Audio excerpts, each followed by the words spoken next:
All right, so I am going to create a quick demo for Sadie showing how to create some shadowy effects on type. And so we're going to create this type in Illustrator, and then we're going to bring it over into Photoshop. So you can see here's what I have in Illustrator, and the only little detail to note is that you want to make sure that each item in Illustrator is a separate object because we're going to paste them separately into Photoshop so that we can take advantage of Photoshop's layer features.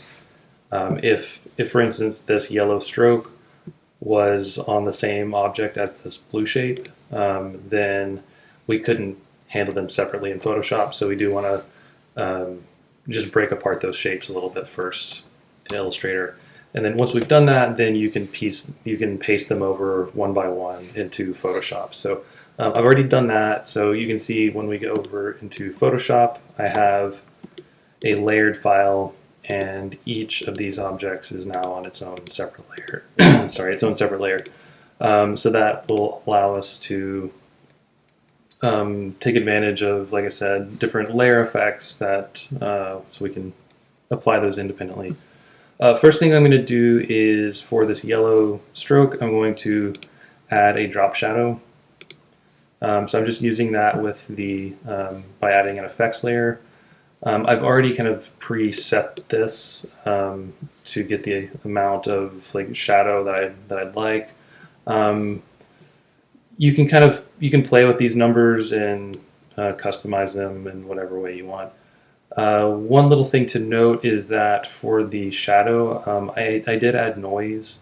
I sometimes feel like in Photoshop, the shadows that it creates tend to be too perfectly slick and smooth, and so by adding a little bit of noise, it creates some graininess, which I think, especially in this effect that you're going for, I think is a good idea. So I'll hit OK. What you'll notice is that my drop shadow is also applying outside of the letter in a way that looks kind of weird. So that's an easy thing to mask, and I'll show you how to do that here. When we look at layers, you'll see that the drop shadow is just an effects layer that is attached to the yellow stroke. But I can break that apart and make the shadow its own separate layer by going to Layer, Layer Style, and then here where it says Create Layer. And the first time you do that, a little dialog box is going to pop up. You can just close that. So now what you can see is the drop shadow is its own separate independent layer, and so I can easily mask that out. So the way I'm going to mask it is I'm going to select just the yellow outline layer, and I'm going to take my magic wand tool, and I'm going to select the exterior of the shape, and then I'm going to select the interior counter space of the shape. And then I'm going to do what's called, I'm going to invert the selection, which is Command-Shift-I. Or you can go here where it says Select Inverse. So that's the same thing. So now you can see my selection is just around the exterior of the A. And then if I go down and turn to my shadow, and with the shadow layer selected, if I add a layer mask to it, you can see it'll create a mask matching my selection. And so now it has masked out the exterior of that shadow, and so now it's only applying to the interior of the letter form. So that's one effect there. Another thing I'm going to do is I'm going to apply a little bit of a inner shadow to the yellow stroke. This is going to be a somewhat subtle effect. Oh, sorry, wrong thing. I had inner glow. I meant to say inner shadow. There. So this will be kind of a subtle effect. Again, I already kind of preset this one.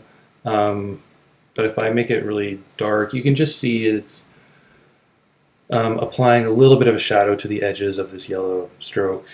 Something to pay attention to is, especially on lighter colors like a yellow, if you make your shadow black, it tends to make it feel kind of muddy. Sorry, my dog just barged into my office. Hey, buddy.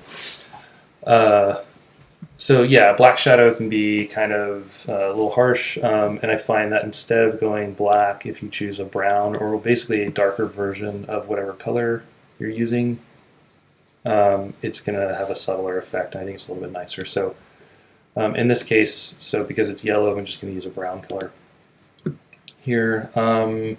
And then, yeah, you can change these. You can see if I make the size too big, the whole thing gets kind of muddy. So just a few pixels, I think, is enough to get the effect that I want. So I'm going to hit OK on that. Next thing is I feel like this black shadow behind is a little bit too crisp, and again, kind of retains some of its little like vector styling. So I'm going to apply a bit of a blur to that and soften that so it just feels a bit more like a shadow. And so that's good there. Next thing I'm going to do is I'm going to create a new layer on top of everything else, and I'm going to just add a little bit of a shadow to the entire letter form here, and that will kind of imply that there's some directional light. So depending on what angle I want the light to sort of feel like it's hitting, then I can change the direction of the gradient. So obviously right now it looks kind of strange because I've just filled the entire page, but if I switch that layer's blending mode to multiply, you can see it now gets rid of the white and it just applies the shadow. Now the shadow is, I think, way too strong, so I can drop its opacity some. And the other thing is right now you can see the shadow is applying to the entire background, which I am going to apply shadows to the background, but not using this exact method. So what I'm going to do is I'm going to add a mask to the shadow, and then if I option click on the mask that I have already created for the inner shadow, I can do a select all, copy, and then paste into this one. And now you can see the drop shadow is only, or not the drop shadow, but this shadow overlay is only impacting the letter form itself.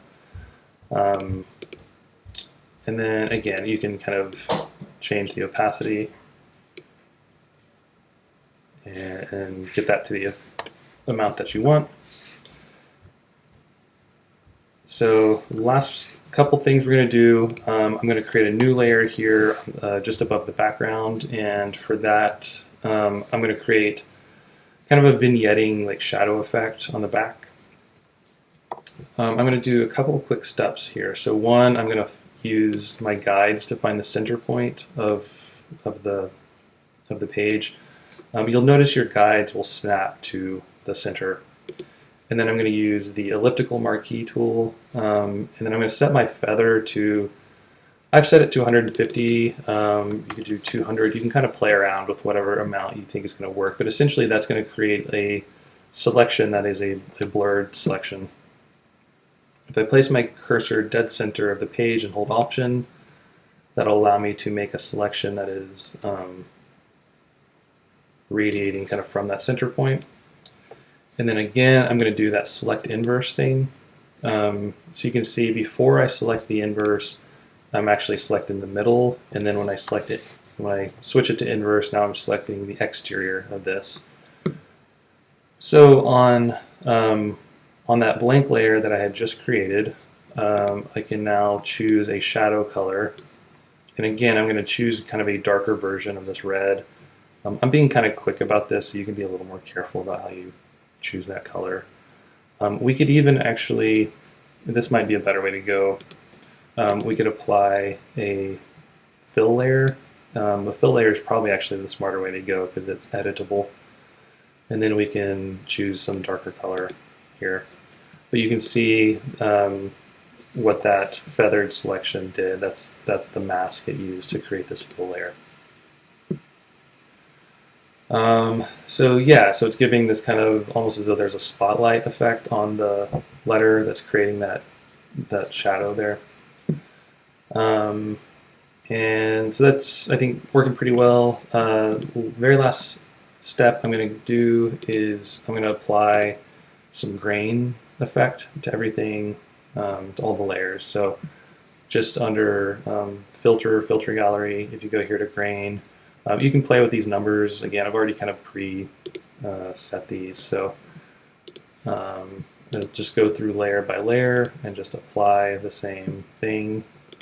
Once you've done the effect once, you can just hit Command Control F, I guess. We'll just repeat the same thing, so you don't have to go back to the filter gallery each time.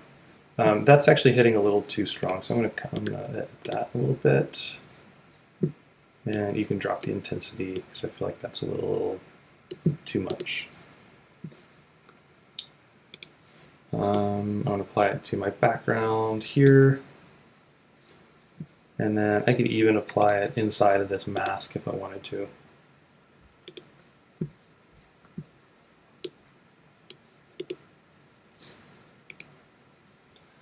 There you go. So that's kind of the basic effect. I was referencing loosely this like old Looney Tunes cartoon title where there's a lot of shadow. You can see there's a lot of graininess to the way that's all being applied. So that's the effect. You can obviously customize it in any way you'd like. There you go.